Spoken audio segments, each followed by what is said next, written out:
And after like 10 or 15 minutes of impressing me, he's like, you refuse to acknowledge a plan B. And I'm like, there isn't one. Like, failure is not an option.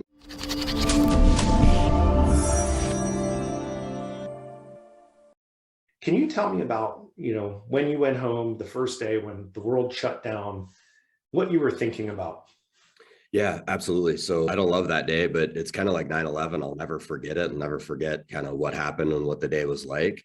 I went home and I remember walking in. So I pull into the garage, I walk into my house.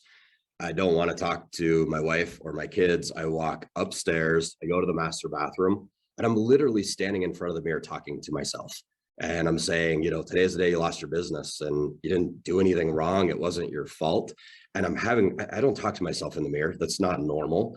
And I'm having a conversation with myself. And I'll never forget that because I legitimately believed that we were done. And then the next morning I woke up and like within seconds of waking up, I was fired up. I was angry. I'm like, there's no chance in hell this is bringing me down. I got on the phone with our CFO. I'm like, what can we refinance? What can we sell? What are our options? We're not laying anybody off. We're going to make it to the other side of this thing.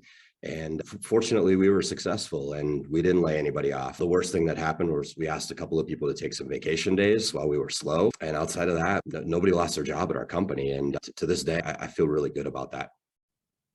Was it really as simple as like sleeping and waking up the next morning and saying, screw this, I'm not going to do it. I'm not going to let this negatively impact the business. I mean, I've seen people with their backs up against the wall.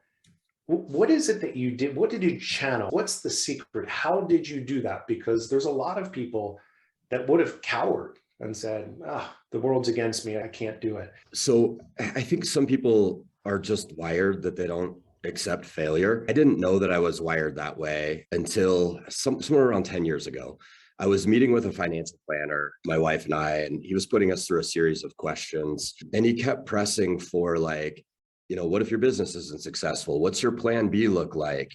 And I just continuously answered, that's not on the table. That's not an option. We're not having that conversation.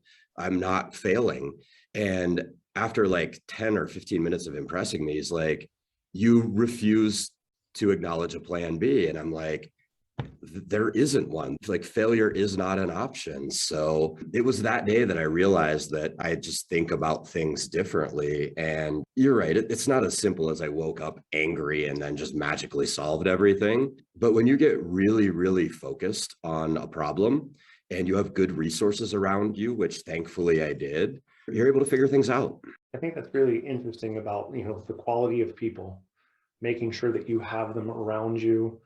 Rachel and I talk about this a lot, that you are the makeup of the 5 people you spend the most time with. So you better be really intentional about who you're spending your time with.